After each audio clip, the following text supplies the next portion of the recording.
Hello everyone, সবাই কেমন আছো? আশা করি সবাই ভালোই আছো। আমিও ভালো আছি।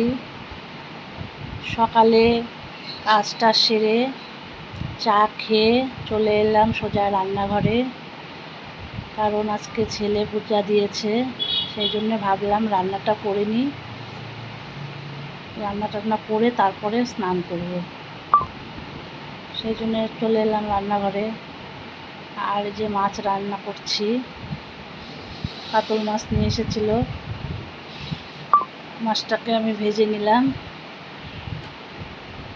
এই মাছটা করব আমি আলু আর বেগুন দিয়ে। প্রথমেই আমি বেগুনটাকে একটু ভেজে নেব, না হলে একসঙ্গে ভাজলে বেগুনটা গলে যায়। সেই জন্য ভাবলাম বেগুনটা আগে ভেজে নিই।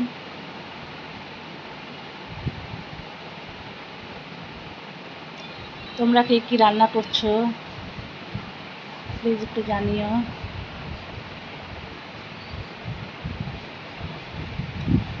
এখন ফোড়নে দিয়ে দিলাম জিরে ফোড়ন দিয়ে আলুটাকে আমি দিয়ে দিলাম। আর জানো তো আমি মাছে পেঁয়াজটা আমি অত ভালোবাসি না, সেই জন্য আমি পেঁয়াজটা দেইনি।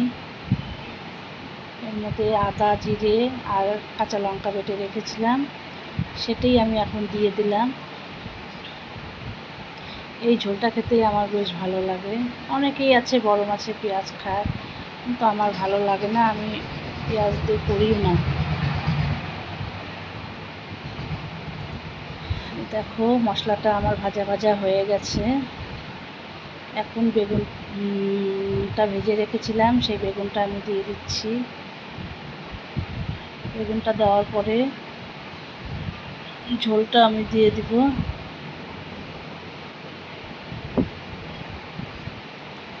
মাছের ঝোলটা খেতে কিন্তু দারুণ হয়েছিল। আর পরিমাণ মতো লবণ দিতে হবে, যে যেরকম লবণ খায়। আমি একটু লবণটা একটু ঝোলে বেশিই দেওয়ার চেষ্টা করি, কারণ কাঁচা লবণ খাই না পাতে।